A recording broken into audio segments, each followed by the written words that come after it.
রাতভর ইরান ইসরায়েলের পাল্টাপাল্টি হামলা, তেল আবিবে কয়েকটি বিস্ফোরণে একজন নিহত, আহত 40। ইরানে নিহত 78। ডক্টর ইউনূস তারেক রহমান বৈঠকে কেটেছে অনিশ্চয়তা, বলছে বিএনপি। জিম্মি করে দাবি আদায়ে নতুন সংকটের শঙ্কা এনসিপি। পদ্মা সেতুতে ট্রাকের পেছনে বাসের ধাক্কায় 2 জন নিহত, আহত 22। প্রায় 3 ঘন্টা পর সেতুতে যান চলাচল স্বাভাবিক। এবং বরগুনায় ডেঙ্গু প্রকোপের জন্য বর্জ্য ব্যবস্থাপনায় অবহেলাকে দুষছেন স্থানীয়রা। হাসপাতালে চিকিৎসক সংকটে বিপাকে রোগীরা।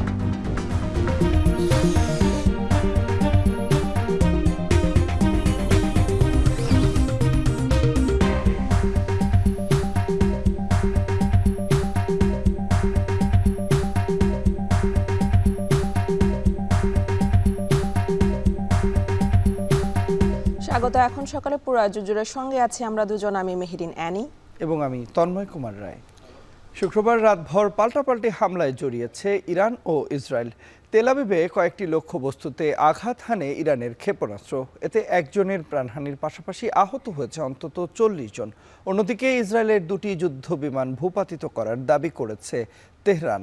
এর আগে শীর্ষ পরমাণু বিজ্ঞানী ও সামরিক কর্মকর্তা নিহতের জবাবে তেল আবিবকে লক্ষ্য করে কয়েক দফা অসংখ্য মিসাইল নিক্ষেপ করে তেহরান। এতে ক্ষতিগ্রস্ত হয় বেশ কয়েকটি স্থাপনা। রাতেই উল্লাস প্রকাশ করে রাস্তায় নেমে আসে সাধারণ ইরানি জনগণ। উল্টোদিকে ইসরায়েলি প্রজেক্টাইল ঠেকাতে ব্যতিব্যস্ত ছিল ইরানের আকাশ প্রতিরক্ষা ব্যবস্থা। যদিও মেহরাবাদ আন্তর্জাতিক বিমানবন্দরে আগুনের কুণ্ডলী দেখা গেছে। বিস্ফোরণের শব্দ শোনা গেছে রাজধানী তেহরানে।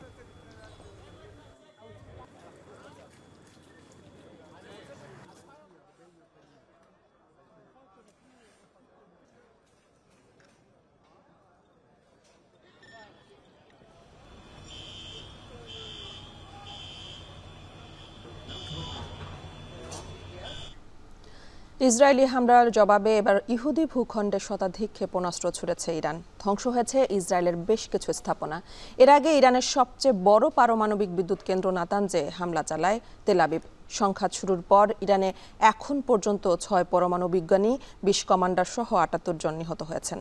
ইসরায়েলের এই হামলার কঠিন জবাব দেওয়ার হুঁশিয়ারি দিয়েছেন ইরানের শীর্ষ নেতা আয়াতুল্লাহ আলী খামেনি। আরও জানাচ্ছেন জাহানারা ভুইয়া। ইসরায়েল ইরানের পাল্টাপাল্টি হামলায় ফের উত্তপ্ত মধ্যপ্রাচ্য পরিস্থিতি। তেহরানে ইসরায়েলের ড্রোন হামলার জবাবে এবার ইহুদি ভূখণ্ডে ক্ষেপণাস্ত্র হামলা করল ইরান। মুহূর্তেই তেল আবিব ও জেরুজালেমে জরুরি সাইরেন বাজিয়ে সতর্ক করা হয় বাসিন্দাদের। বৃহস্পতিবার রাতের আধারে ইরানের ভূখণ্ডে বিমান হামলা চালায় ইসরায়েল। এরপর দিনভর থেমে থেমে চলতে থাকে হামলায় ইরানের রেভলিউশনারি গার্ডের প্রধানসহ 20 সিনিয়র কমান্ডার নিহত হন। এছাড়া প্রাণ হারিয়েছেন 6 বিজ্ঞানী, নিহত হয়েছেন বেসামরিক নাগরিকও। দেশটির সবচেয়ে বড় পারমাণবিক বিদ্যুৎ কেন্দ্র নাতানজের পর এবার ফোর্ট পারমাণবিক বিদ্যুৎ কেন্দ্রে হামলা চালায় ইসরায়েল। যদিও ইসরায়েলের পাঠানো বেশিরভাগ ড্রোন প্রতিহতের দাবি তেহরানের। দেশটিতে এমন হামলা অব্যাহত থাকবে বলে হুঁশিয়ারি দিয়েছে ইসরায়েলি প্রধানমন্ত্রী Benjamin Netanyahu. Israel launched Operation Rising Lion, a targeted military operation to roll back the Iranian threat to Israel's very survival. This operation will continue for as many days as it takes to remove this threat. যুক্তরাষ্ট্রের পরমাণু কর্মসূচি বিষয়ক প্রস্তাবে Iran রাজি হলেই এই হামলা বন্ধ হয়ে যাবে বলে জানান মার্কিন প্রেসিডেন্ট ডোনাল্ড ট্রাম্প। অন্যথায় ইরানের অস্তিত্ব থাকবে না বলে হুঁশিয়ারি তার। যদিও ইসরায়েলের হামলার কঠিন জবাব দেওয়ার হুঁশিয়ারি দিয়েছেন ইরানের শীর্ষ নেতা আয়াতুল্লাহ আলী খামেনি। এরই মধ্যে ইহুদি ভূখণ্ডে ইরান শতাধিক ড্রোন পাঠিয়েছে, যার বেশিরভাগই ভূপাতিতের দাবি ইসরায়েলের। এদিকে ইরানের হামলার ভয়ে এরই মধ্যে গোপনে আশ্রয় নিয়েছেন ইসরায়েলি প্রধানমন্ত্রী বেনিয়ামিন নেতানিয়াহু। ধারণা করা হচ্ছে নিরাপত্তা ইস্যুতে তাকে গ্রিসে পাঠিয়ে দেওয়া হয়েছে। ইরান ইসরায়েলে নতুন করে ক্ষেপণাস্ত্র হামলা করতে পারে, সেই ভয়ে ইসরায়েল জুড়ে জরুরি অবস্থা জারি রেখেছে তেল আবিব। জেরুজালেমে ক্ষণে ক্ষণে বেজে উঠছে জরুরি সাইরেন। এমনকি ইসরায়েলে থাকা মার্কিন দূতাবাসেও জারি করা হয়েছে সর্বোচ্চ সতর্কতা। এছাড়াও ইউরোপ সহ বিশ্বজুড়ে সব দূতাবাস বন্ধের ঘোষণা দিয়েছে ইসরায়েল। জাহানারা ভুঁইয়া, এখন বিশ্ব। লন্ডনে ডক্টর ইউনূস ও তারেক রহমানের বৈঠকে চলমান রাজনৈতিক অনিশ্চয়তা কেটেছে বলে দাবি বিএনপির। তবে এনসিপির শঙ্কা, নির্বাচনের মতো বিষয়ে সরকারকে জিম্মি করে দাবি আদায়ে নতুন সংকট তৈরি হতে পারে। অন্যদিকে শীর্ষ দুই নেতার বৈঠকে রাজনৈতিক দূরত্ব কমবে বলে আশা একাধিক দলের। বিশ্লেষকরা বলছেন, এর মধ্য দিয়ে বিএনপি সরকার আস্থা ফিরলেও পুরোপুরি কাটেনি সংকট। জাওয়াদ মাহমুদের প্রতিবেদনে দেখুন বিস্তারিত। জুলাই সনদ ঘোষণার আগেই যদি নির্বাচনের তারিখ ঘোষিত হয় তাহলে সংস্কার প্রক্রিয়া ব্যাহত হতে পারে। আমি আজ দেশবাসীর কাছে ঘোষণা করছি যে আগামী জাতীয় নির্বাচন 2026 সালের এপ্রিলের প্রথমার্ধের যে কোনো একটি দিনে অনুষ্ঠিত হবে। আগামী ডিসেম্বরের মধ্যেই জাতীয় নির্বাচন অনুষ্ঠিত হতে হবে।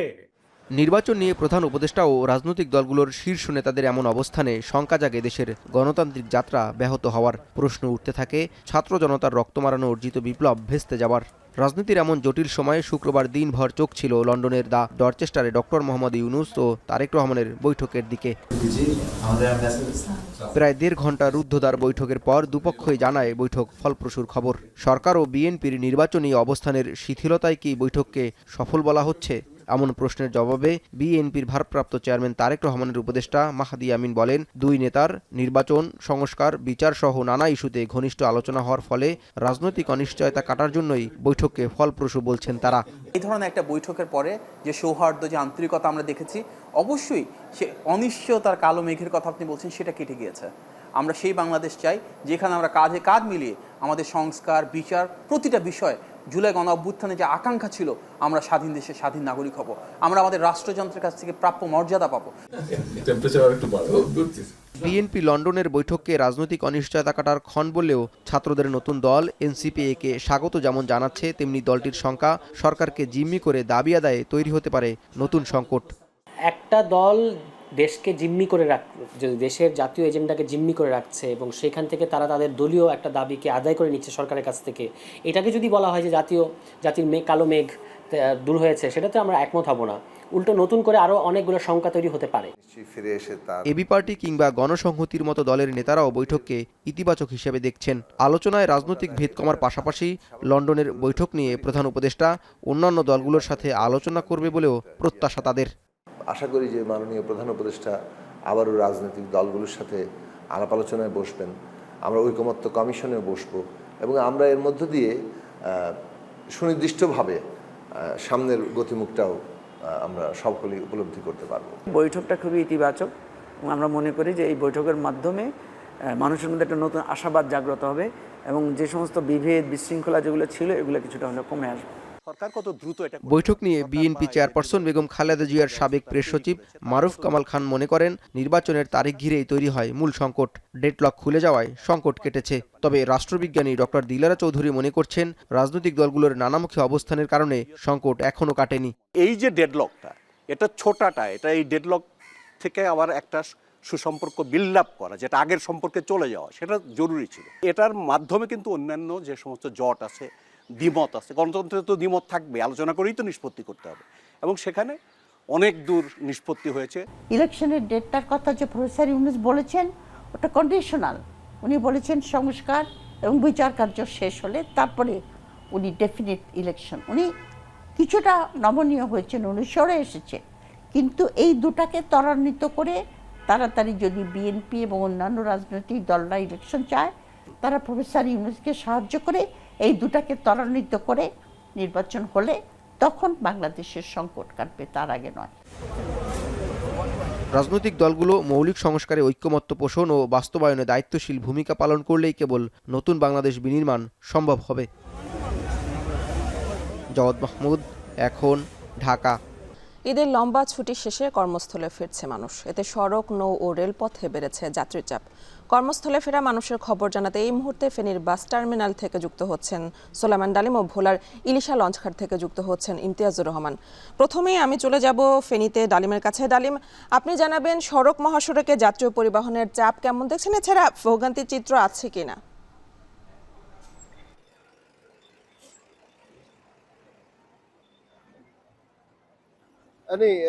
ঈদুল আজহার ছুটি শেষে টানা 10 দিনের যে ছুটি ছিল সেই ছুটি শেষে কিন্তু যারা রাজধানী সহ দেশের বিভিন্ন প্রান্তে যারা কর্মস্থলে ফিরছেন তাদের যে চাপ আমরা কিন্তু দেখেছি সকাল থেকেই।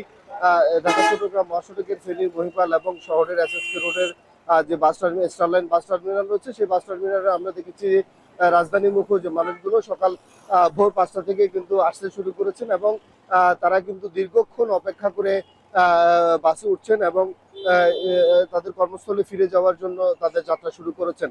আমরা দেখেছি যে ঢাকা চট্টগ্রাম মহাসড়কের ফেনীর যে 27 কিলোমিটার অংশ রয়েছে সেই 27 কিলোমিটার অংশে সকাল থেকেই পরিবহনের চাপ দেখেছি এবং ঘরমুখ যেসব মানুষ এসেছিলেন ঢাকা এবং অন্যান্য প্রান্ত থেকে সেসব মানুষ ফিরে যাচ্ছেন এবং সেসব মানুষের ফিরতি যে যাত্রার ফলে কিন্তু মহাসড়কে কিছুটা চাপ আমরা পরিলক্ষিত করেছি। তো আমরা কথা বলেছি বেশ কিছু যাত্রীর সাথে, তারা আমাদেরকে বলেছেন যে এবারের ঈদযাত্রা অন্য যে কোনো বারের চাইতে স্বস্তি ছিল, তবে ফেরার সময় তারা কিছুটা টিকিটের জন্য অপেক্ষা করতে হয়েছে, পরিবহনের জন্য অপেক্ষা করতে হয়েছে।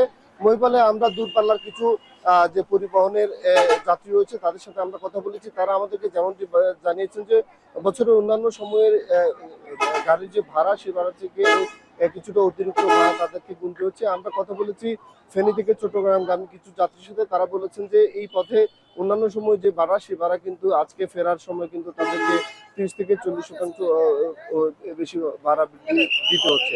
আমরা কথা বলেছি ফেনী থেকে ঢাকাগামী বেশ কিছু যাত্রীর সাথে, তারা আমাদেরকে বলেছেন যে তারা কিন্তু ঈদের আগেই এসেছিলেন, ঈদের যে ছুটি সেটি কাটিয়ে কিন্তু তারা ফিরছেন। এই যে ফেরার পথে যে যাত্রা, তারা মনে করছেন যে আসার সময় যতটুকু স্বস্তি মাধ্যমে তারা ফিরতে এসেছিলেন যেন যাওয়ার সময় সেই স্বস্তির মাধ্যমে তারা ফিরতে পারেন সেই আশাবাদ তারা ব্যক্ত করছেন। আমরা কথা বলেছি মহাসড়কের দায়িত্বরত হাইওয়ে পুলিশের সাথে, তারা বলেছেন যে এই যে যাত্রা নির্বিঘ্ন করার জন্য তারা কিন্তু গুরুত্বপূর্ণ দায়িত্ব পালন করছেন। তো এই ছিল ফেনীর এসএসকে সড়কের স্টারলাইন বাস টার্মিনাল থেকে আমাদের কাছে আজকের ফিরতি যাত্রার খবরের সর্বশেষ।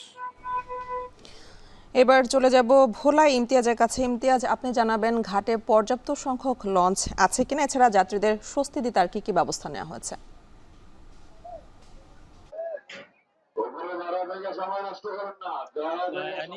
ঈদের ছুটি শেষ, এখন কর্মস্থলে ফেরার পালা।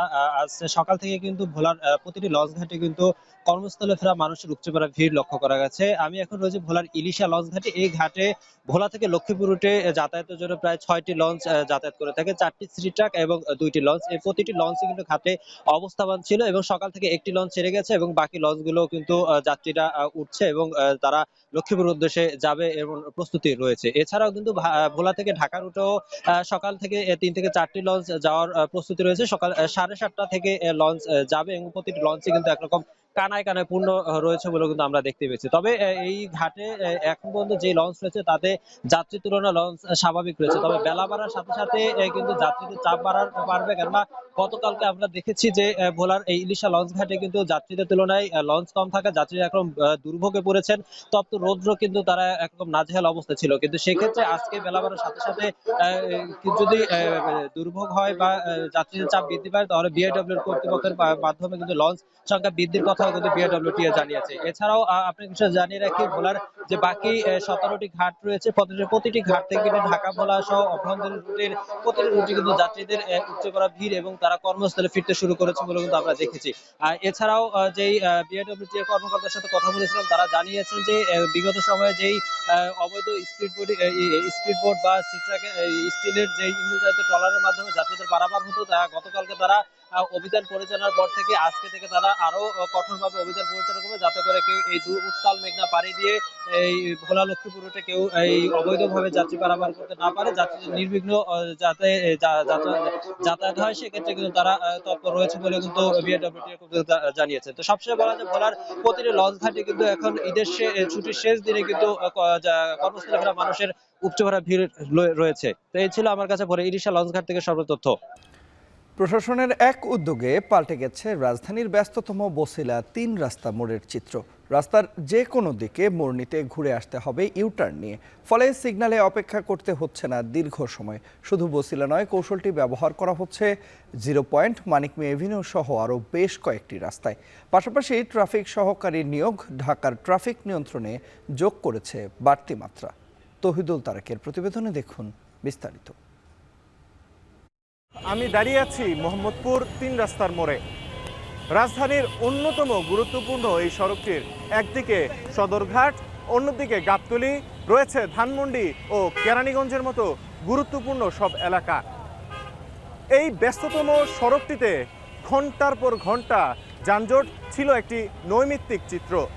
তবে প্রশাসনের একটি গুরুত্বপূর্ণ উদ্যোগ বদলে দিয়েছে এই সড়কের চিত্র এবং যাত্রীদের অভিজ্ঞতা। নতুন এই ব্যবস্থাপনায় দাঁড়াতে হচ্ছে না কোনো সিগনালে। রাস্তার যে কোনো দিকে মোড় নিতে ঘুরে আসতে হবে ইউটার্ন নিয়ে, ফলে সিগনালে অপেক্ষা করতে হচ্ছে না দীর্ঘ সময়। আগে আমাকে এই মোড়টা পার হইতে আপনার বাস স্ট্যান্ড পর্যন্ত 1 ঘন্টা লাগতো, আর এখন 10-15 মিনিটে যেতে পারি। আমরা বছিলা থেকে এই যে 3 রাস্তার মোড় পর্যন্ত আসতে 1 ঘন্টা সময় লেগে যেত মাঝে মধ্যে, কিন্তু এখন মোটামুটি আমরা সহজে আসতে পারি। ছোট থেকে এখানে বড় হয়েছি, এখানে মানে আগে একটা জ্যাম সৃষ্টি হইলে মানে 2 থেকে 2.5 ঘন্টা লেগে যেত। চারদিকে গাড়িগুলো ডাইরেক্টলি চলে আসতো, এসে মনে করেন এখানে জামজট সৃষ্টি হতো। এখন বর্তমানে আসলে সুন্দর মতন যে আসে সিরিয়াল মেনটেন করে গাড়ি ঘুরতে পারে, সমস্যা হয় না। একই পদ্ধতি অনুসরণ করা হচ্ছে মানিক মিয়া এভিনিউ, ধানমন্ডি 27, 0 পয়েন্ট সহ রাজধানীর বেশ কিছু গুরুত্বপূর্ণ পয়েন্টে। তবে এই সফলতাকে দীর্ঘস্থায়ী করতে সিটি কর্পোরেশন ও সড়ক ও জনপথ বিভাগের সহযোগিতা চায় ট্রাফিক বিভাগ। 15 থেকে 20 ফিটের মতো এরকম পিচ ঢালাই আছে, কিন্তু বাকিটুকু পিচ ঢালাই নাই। এখানে যেমন আজকে বৃষ্টি হয়েছে, বৃষ্টির কারণে অনেক কাদা হয়ে গেছে। কাদা হওয়ার কারণে গাড়িগুলা ঠিকমতো যাইতে পারতেছে না, ছোট গাড়িগুলা কাদার মধ্যে ডেবে যাচ্ছে, যার কারণে গতি কমে যাচ্ছে গাড়ির। এটা যত দ্রুত মেরামত করা যায়, এটা সফলতা আরও তাড়াতাড়ি পাওয়া যাবে। উত্তর সিটি কর্পোরেশন বলছে, গুরুত্বপূর্ণ সড়কগুলোতে অবাধে যান চলাচল নিশ্চিত করতে নেওয়া হয়েছে পরিকল্পনা। বছিলার ক্ষেত্রে আমরা প্রাথমিকভাবে কিন্তু একটা ভালো রেজাল্ট পাচ্ছিলাম। এখন এটা যদি সাস্টেইন করে, এখন আমাদের প্রথম কাজ হচ্ছে যে বেসিক রিপেয়ারটা করা, সেটা আমরা করে ফেলবো। এরপর আমরা এভিকশন ড্রাইভে যাবো পুরো বছিলা পর্যন্ত, কারণ এখানে অনেকগুলো ইটের ভাটা, ইটের গদি আছে, বালুর গদি আছে, টেম্পো স্ট্যান্ড আছে, সিএনজি স্টেশন আছে, এরপরে হচ্ছে গিয়ে কাঠের গদি আছে। ঢাকার ট্রাফিক ব্যবস্থাপনার আরেকটি ইতিবাচক দিক ট্রাফিক সহকারী নিয়োগ। গণঅভ্যুত্থানের পর ঢাকার তীব্র যানজট নিয়ন্ত্রণে ট্রাফিক পুলিশকে সহায়তায় শিক্ষার্থীদের খণ্ডকালীন এই চাকরির ব্যবস্থা করে দেয় সরকার। সরকার আমাদেরকে যেটা সম্মানী হিসাবে দেয়, সেটা দিয়ে আমরা খুব ভালোভাবে চলতে পারতেছি। আমাদের রাজারবাগ পুলিশ লাইনে ট্রেনিং করায়, যুবক এরিয়া মন্ত্রণালয়ে ট্রেনিং করায়। ট্রেনিং করানোর পর সম্পূর্ণভাবে প্রশিক্ষণ দেওয়ার পরে তারপরে আমাদের মাঠে নামানো হয়। এই উদ্যোগটা খুবই ভালো একটা উদ্যোগ হয়েছে, কেননা আমরা স্টুডেন্ট, আমাদের পাশাপাশি হাত খরচের টাকাটা যদি হয়ে যায়, আমরা দেশকেও সেবা দিচ্ছি, মানুষেরও স্বাচ্ছন্দ্যে তাদের গন্তব্যস্থলে পৌঁছতে পারছে বাসা থেকে বের হয়ে, এবং আমাদেরও কিছু একটা হাত খরচের টাকা হচ্ছে।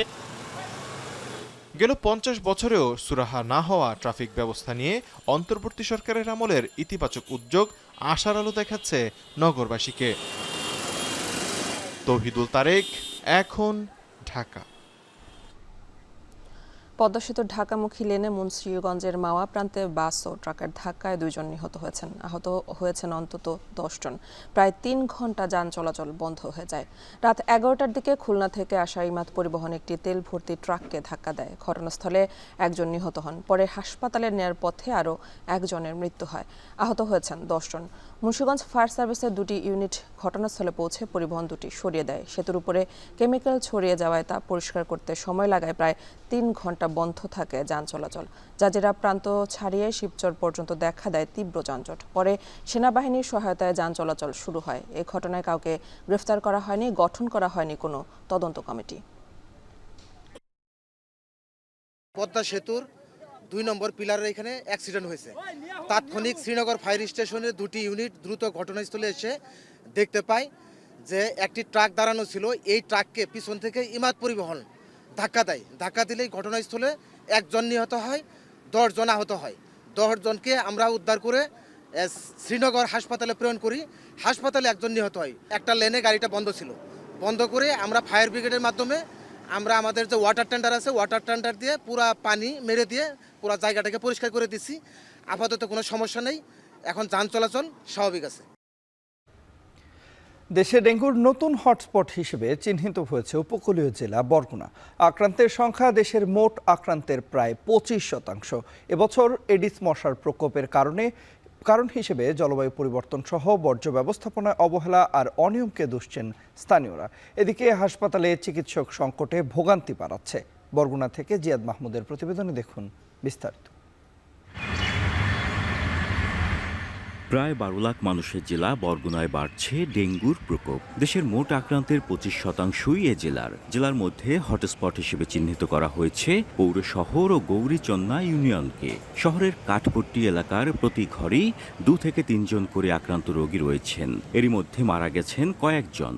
পর্যাপ্ত বৃষ্টি ছিল, এখন শুকনো দিন হয়েছে, এখন আমি পরিষ্কার করবো আর কি। আমাদের এখানে প্রত্যেক ঘরে 3 জন 4 জন ডেঙ্গু রোগী এখন বর্তমানে। আমাকে বাসা মুড়িপট্টি, আমাদের ড্রেন ট্রেন কিছুই পরিষ্কার করা হয় না।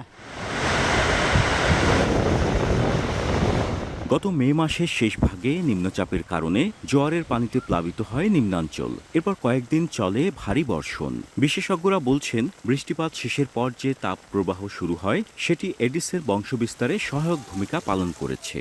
জলাভূমিগুলো সাইক্লোনের দ্বারা হোক বা অতিবর্ষণের কারণে হোক পানি দ্বারা প্লাবিত হয় এবং প্লাবন চলে যাওয়ার পরে এই জমে থাকা জলবদ্ধ পানি পরবর্তীতে আমাদের জন্য একাধারে ময়লার ভাগার এবং এডিস মশা সহ অন্যান্য মশার প্রজনন ক্ষেত্র হিসেবে কাজ করে। বৃষ্টিপাত, তাপমাত্রা, আর্দ্রতা থাকে, তাহলে নিশ্চিত করে বলা যায় যে সেই অঞ্চলে ওই জীবাণুর সংক্রমণ বা বিস্তার ঘটবে। এডিস মশার ঘনত্ব সেখানে বেশি, সেখানে ডেঙ্গু রোগী আছে এবং সেখানে প্রচুর মানুষও আছে।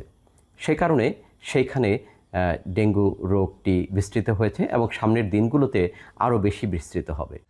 স্থানীয়রা বলছেন, বিশেষজ্ঞরা ডেঙ্গুর প্রাদুর্ভাব সম্পর্কে 6 মাস আগে থেকেই সতর্ক করলেও বর্জ্য ব্যবস্থাপনা ও এডিস মশা দমনে কার্যকর পদক্ষেপ নেয়নি প্রশাসন। 2021 সালে 16 কোটি টাকা ব্যয় নির্মিত বরগুনা পৌর শহরের বর্জ্য শোধনাগার চালু হয়নি এখনো। এছাড়া ডাস্টবিনগুলো হয়েছে বেদখল। মশা ওষুধ দেওয়া লাগবে, সেখানে দেয় না। ওই এখানে আসে একটু এখানে দিয়ে যায়, অন্তত 20টা বাসা থাকলে এক বাসায় একটু দেয় আর কোথাও ঢুকে না। এরা ময়লা এই জায়গায় ফেলান নিয়ে ও জায়গায় ফেলান নিয়ে ময়লা কোনো পরিষ্কার হয় না। ক্লিনিক্যাল বর্জ্য যেখানে সেখানে ফেলতেছে, খালের মধ্যে ফেলতেছে, কেউ এই ডোবার পাশে ফেলতেছে, রাস্তার পাশে ফেলতেছে। এটা দিয়েই তো রোগ ছড়াচ্ছে। বরগুনা জেলায় যে কেন ডেঙ্গুর প্রকোপটা মানে 1/4 ডেঙ্গুর সংক্রমণ কেন বরগুনায় বেশি, এ কারণে আমরা আইইডিসিআর সেখান থেকে যে এখানে বিশেষজ্ঞ টিম পাঠানোর জন্য আমরা পত্র প্রেরণ করেছি এবং যোগাযোগ করেছি। ওনারা এই ঈদের ছুটির পরপরই এই বিশেষজ্ঞ দল আসবে এবং এখানে গবেষণা করে দেখবে যে কেন এখানে এই ডেঙ্গুর এই মানে প্রকোপটা এত বেশি হচ্ছে। সিভিল সার্জন জানান, ডেঙ্গু মোকাবেলায় হাসপাতালে চিকিৎসক সংকট কাটাতে কাজ করছেন তারা। রোগীকে জায়গা দিতে পারছি না, আমাদের ক্যাপাসিটির অনেক বেশি রোগী এখানে আমাদের ভর্তি আছে। আমাদের সর্বোচ্চ সক্ষমতা নিয়ে তাদেরকে আমরা চিকিৎসা দিচ্ছি। আইসিইউর সুবিধা এখনও নাই আমাদেরকে, সেটা আমরা লিখেছি। আইসিইউ, সিসিইউ এই সমস্যাটুকু আমাদের এখানে আছে, আমরা তার জন্য লিখেছি, বলেছি, আশা করি সেটাও সমস্যার সমাধান হবে। আমাদের যেহেতু করোনার প্রাদুর্ভাবও হয়ে যাচ্ছে, সেটা আমরা ঊর্ধ্বতন কর্তৃপক্ষকে জানিয়েছি। 2019 সাল থেকেই দেশে দক্ষিণাঞ্চলে ডেঙ্গুর প্রাদুর্ভাব বেড়েছে। হাসপাতালের মেঝেতেও কানায় কানায় পূর্ণ ডেঙ্গু রোগীতে বেড়েছে মৃত্যুর মিছিল। তাই গ্রাম থেকে শহর সর্বস্তরের মানুষের মধ্যে সচেতনতা বৃদ্ধি ও বর্জ্য ব্যবস্থাপনায় কঠোর পদক্ষেপ না নিলে বরগুনার ডেঙ্গু পরিস্থিতি নিয়ন্ত্রণের বাইরে চলে যেতে পারে। পাশাপাশি এই জনপদে এডিস মশার ব্যাপক হারে উপস্থিতি সম্পর্কে আরও গবেষণাপূর্বক ব্যবস্থা নেওয়ার দাবি সংশ্লিষ্টদের। জিয়াদ মাহমুদ, এখন বরগুনা। ঈদের পর শরীয়তপুরের বাজারে সবজির সরবরাহ স্বাভাবিক রয়েছে। অধিকাংশ সবজির দাম ক্রেতাদের হাতের নাগালে। এদিকে মেহেরপুরে অনেকটা নিম্নমুখী রয়েছে মুরগি এবং ডিমের দাম। এ বিষয়ে বিস্তারিত জানাতে শরীয়তপুরের পালং বাজার থেকে যুক্ত আছেন সহকর্মী কাজী মনিরুজ্জামান এবং মেহেরপুরের হোটেল বাজার থেকে আমাদের সঙ্গে যুক্ত আছেন সহকর্মী মুজাহিদ আল মুন্না। প্রথমেই যাচ্ছি শরীয়তপুরের খবর জানতে মনিরের কাছে। মনির, স্থানীয়ভাবে সবজির চাহিদা কেমন রয়েছে এবং দাম নিয়ে ক্রেতা বিক্রেতারা কি বলছেন, বিস্তারিত জানাবেন।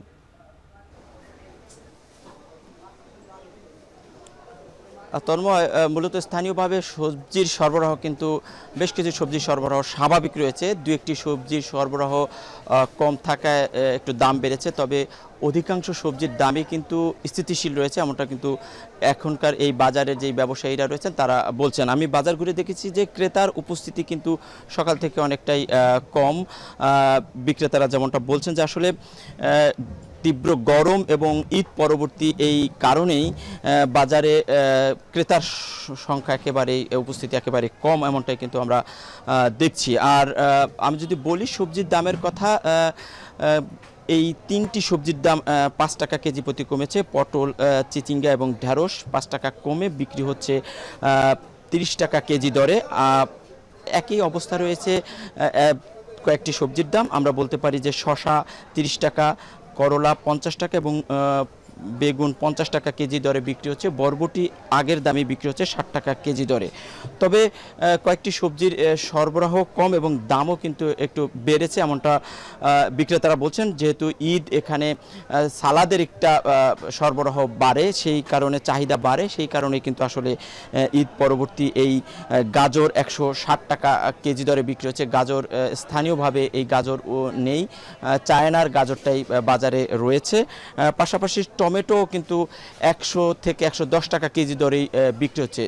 সরবরাহ কম, চাহিদাও রয়েছে, যার কারণে দাম বেশি। ধুন্দল একেবারেই সরবরাহ কম আমরা দেখছি এবং দাম কিন্তু আগের থেকে 5 টাকা কেজিতে বেড়ে 40 টাকা কেজিতে বিক্রি হচ্ছে। আর কাঁচা মরিচের কথা যদি বলি, আগের দামে বিক্রি হচ্ছে 50 টাকা কেজি দরে এবং পুঁই শাক কিন্তু একেবারেই কম। আমরা বাজারে ঘুরে দেখেছি যে শাক রয়েছে শুধুমাত্র পুঁই শাক এবং সেটা 20 থেকে 25 টাকা দরে বিক্রি হচ্ছে। আর কাঁকরোল কিন্তু একেবারেই বাজারে কম রয়েছে। সরবরাহ কম থাকায় দাম কিন্তু বাড়েনি, দাম সেই আগের দামে 50 থেকে 60 টাকা কেজি দরে কাঁকরোল বিক্রি হচ্ছে। এক কথায় আসলে সবজির সরবরাহ বিভিন্ন রকম রয়েছে, দামও কিন্তু ওঠানামা করেছে। তবে ক্রেতার উপস্থিতি কম, কেনাবেচা কম, এমনটা কিন্তু বিক্রেতারা আমাদেরকে জানিয়েছেন। তন্ময়, এ পর্যায়ে দর্শক আমরা মেহেরপুরে যেতে চাই। সহকর্মী মুজাহিদ আল মুন্না রয়েছেন। মুন্না, আমরা বলছিলাম যে মুরগি এবং ডিমের দাম নিম্নমুখী রয়েছে, জানাবেন যে এর কারণ হিসেবে ব্যবসায়ীরা কি বলছেন।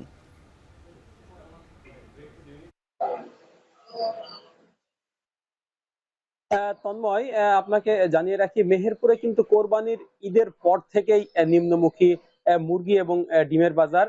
বিশেষ করে কোরবানির ঈদের পরে কিন্তু মাংস বা মুরগির চাহিদা কিছুটা কম থাকাতে, পাশাপাশি অতিরিক্ত গরমের কারণেই কিন্তু মূলত মুরগি এবং ডিমের বাজার কিন্তু কিছুটা নিম্নমুখী। আমি যদি আজকের কথা বলি, আজ মেহেরপুরে প্রতি ডজন ডিম বিক্রি হচ্ছে 115 টাকা সর্বোচ্চ, যেটি কয়েক সপ্তাহ আগেও কিন্তু ছিল 125 থেকে 130 টাকা, অর্থাৎ ডজনে কিন্তু 10 থেকে 15 টাকা কমেছে এই কয়েকদিনের ভিতরেই।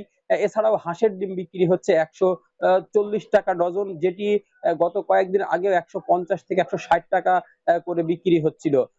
এর পাশাপাশি আমি যদি মুরগির বাজারের দিকে যাই, মুরগির বাজারও কিন্তু নিম্নমুখী। প্রতি কেজি মুরগির দাম কমেছে কিন্তু 20 টাকা থেকে শুরু করে 50 টাকা পর্যন্ত, যেটাকে আসলে বলা হয় গরিবের খাবার বা যারা নিম্ন আয়ের মানুষ তাদের প্রধান খাবার কিন্তু ব্রয়লার মুরগি।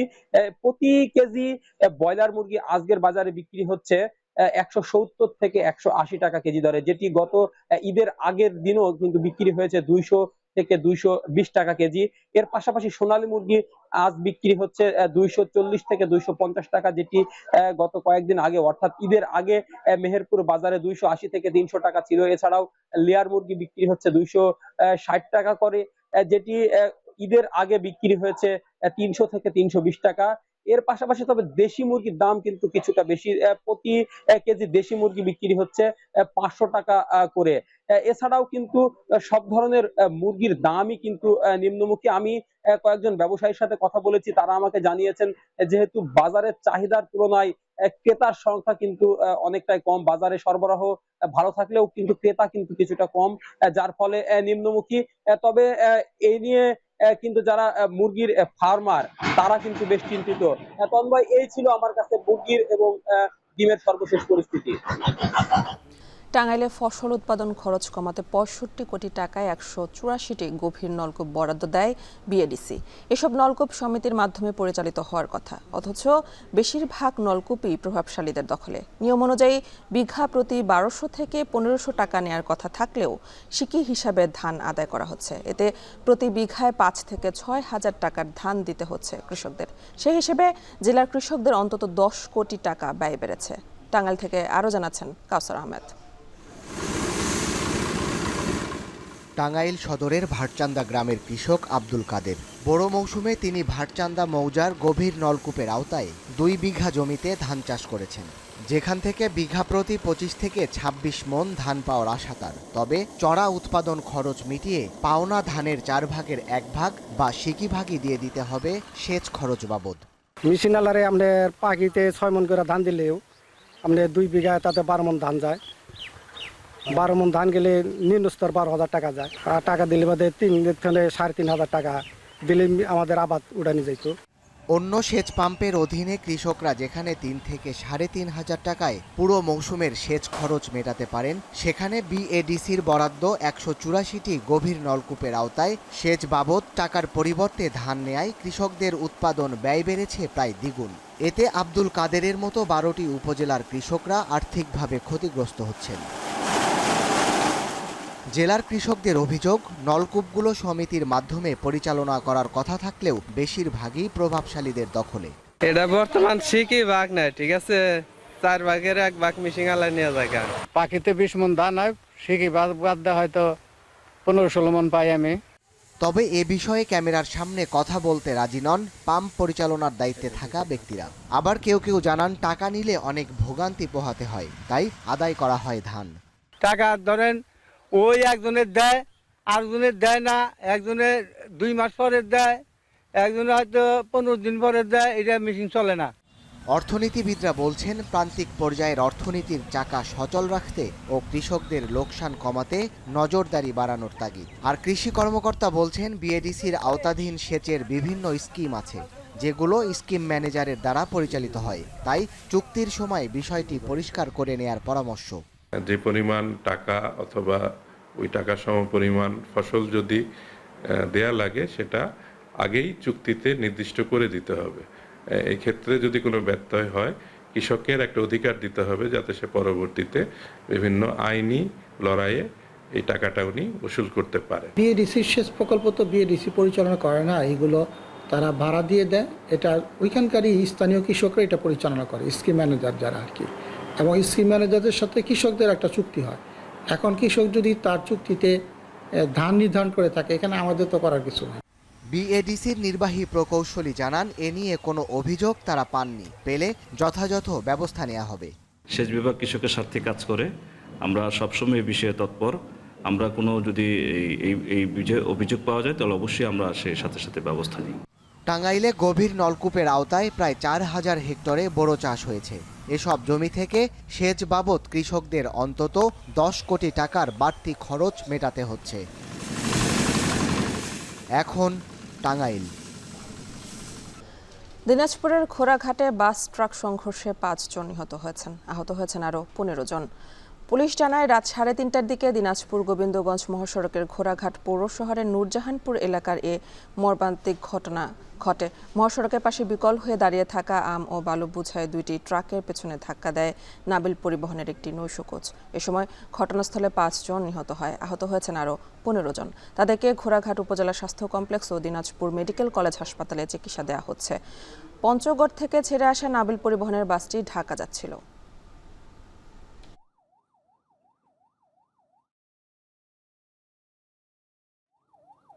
নানা অব্যবস্থাপনা আর অস্বাস্থ্যকর পরিবেশের কারণে ভোগান্তির যেন শেষ নেই ভোলা সদর হাসপাতালে। চিকিৎসা নিতে এসে রোগীরা আক্রান্ত হচ্ছেন নতুন নতুন রোগে। হাসপাতালের বিভিন্ন ওয়ার্ডে ছারপোকা এবং তেলাপোকার উপদ্রব দেখা দিয়েছে, ফলে অতিষ্ঠ রোগী এবং স্বজনরা। এত কিছুর পরও হাসপাতাল কর্তৃপক্ষের নীরব ভূমিকায় দেখা দিয়েছে নানা প্রশ্ন। ইমতিয়াজুর রহমানের প্রতিবেদনে দেখুন বিস্তারিত। দ্বীপ জেলা ভোলার সবচেয়ে বড় সরকারি স্বাস্থ্যসেবা কেন্দ্র সদর হাসপাতাল। প্রতিদিন সকাল থেকে রাত পর্যন্ত ভিড় লেগে থাকে বহির্বিভাগ ও বিভিন্ন ওয়ার্ড জুড়ে। হাসপাতালে ঢুকলেই চোখে পড়বে নানা অব্যবস্থাপনার চিত্র। রাত নামলেই শুরু হয় ছারপোকার উপদ্রব। বিভিন্ন ওয়ার্ডে ঘুরে বেড়ায় তেলাপোকা। চিকিৎসা নিতে আসা রোগী ও তাদের স্বজনদের পড়তে হয় অস্বস্তিতে। বাথরুম, ওয়ার্ডের ফ্লোর, খাবার পরিবেশনের স্থান, রোগীদের ওষুধ রাখার ট্রলি, সবখানেই পরিচ্ছন্নতার অভাব, অস্বাস্থ্যকর পরিবেশ। চিকিৎসা সেবা নিতে এসে কেউ কেউ উল্টো আক্রান্ত হচ্ছেন নতুন সংক্রমণে। কারো শরীরে ফুসকুড়ি, কেউ আবার আক্রান্ত হচ্ছেন চুলকানি বা অ্যালার্জির সমস্যায়। ঘুমাইলে পোলাপেনের কানের ভিতরে ঢুকে, নাকের ভিতরে ঢুকে, সারাই তো সজাগই থাকা লাগে পোলাপেন নিয়ে। আইসি পোলাপেন সুস্থ করার লাগে, আমরা নিজেরই অসুস্থ হয়ে যাই। যেখানে যাইবেন দুর্গন্ধ আছে, টয়লেটে দুর্গন্ধ আছে, পরিষ্কার পরিচ্ছন্নতা অনেকটা নাই বললেই চলে। বাথরুমের পরিবেশ একদম ভালো না, মানে খুবই বাজে অবস্থা। বড় আছে অনেকগুলো বাথরুম, মানে পরিষ্কার করে না, আর যেভাবে দই আবার ওই একইভাবে ভরিয়া যায়।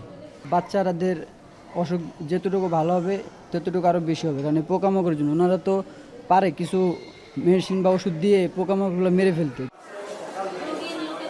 হাসপাতালটির চারপাশে দুর্গন্ধ আর ময়লা আবর্জনায় স্থয়লাভ, অথচ ভ্রুক্ষেপ নেই কর্তৃপক্ষের। হাসপাতালের বাজেট, মেইনটেনেন্স, স্যানিটেশন সবই আছে কেবল কাগজে কলমে।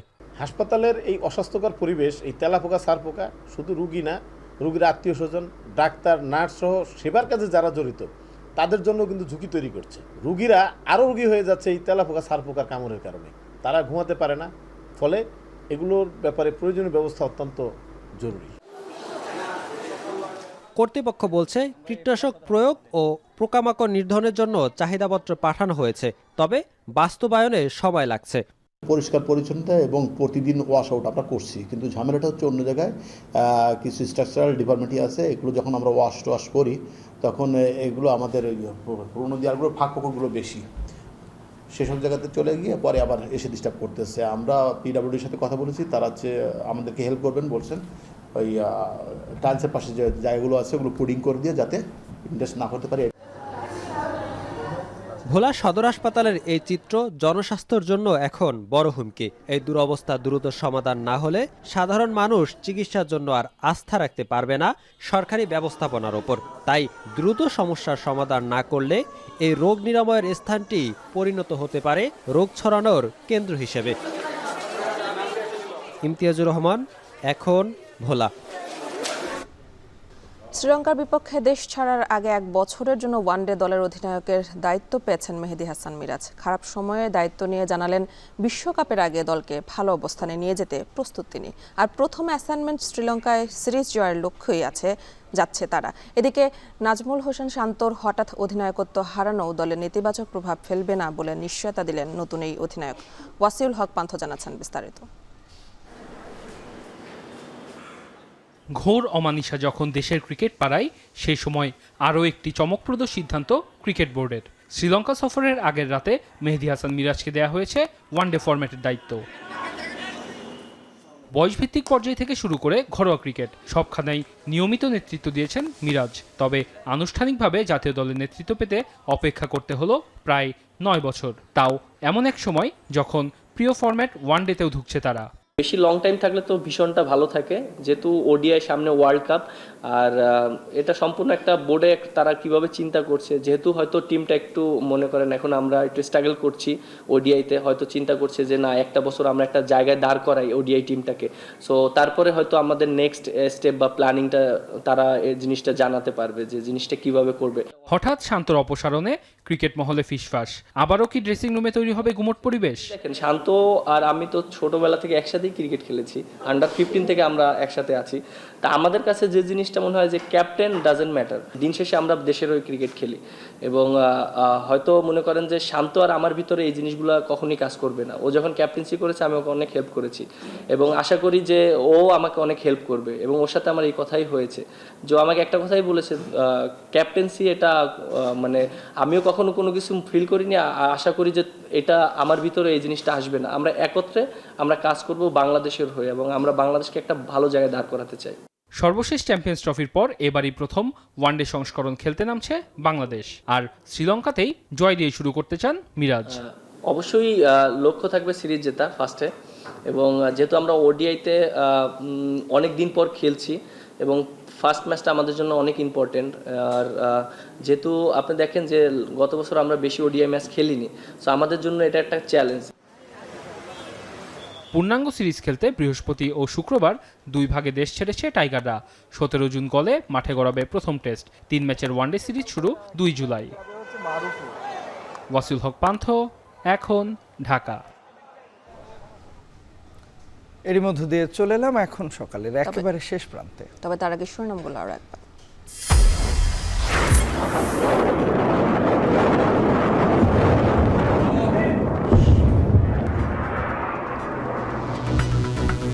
রাতভর ইরান ইসরায়েলের পাল্টাপাল্টি হামলা, তেল আবিবে কয়েকটি বিস্ফোরণে একজন নিহত, আহত 40। ইরানে নিহত 78। ডক্টর ইউনূস তারেক রহমান বৈঠকে কেটেছে অনিশ্চয়তা, বলছে বিএনপি। জিম্মি করে দাবি আদায়ে নতুন সংকটের সংখ্যা এনসিপি। দিনাজপুরের ঘোড়াঘাটে বাস ট্রাক সংঘর্ষে 5 জনের প্রাণহানি, আহত 15। রাতে পদ্মা সেতুতে দুর্ঘটনায় প্রাণ গেছে 2 জনের। জোয়ার বৃষ্টির পানি আর বর্জ্য অব্যবস্থাপনায় বরগুনায় ডেঙ্গুর প্রকোপ। বিশেষজ্ঞরা সতর্ক করলেও পদক্ষেপ নেয়নি প্রশাসন। এ ছিল এখন সকালে। এখন টেলিভিশন ওয়েবসাইটে দেখতে ভিজিট করুন www.ekhon.tv। ফেসবুকে দেখুন facebook.com/tv.ekhon আর ইউটিউবে দেখুন youtube.com/c/ekhon tv।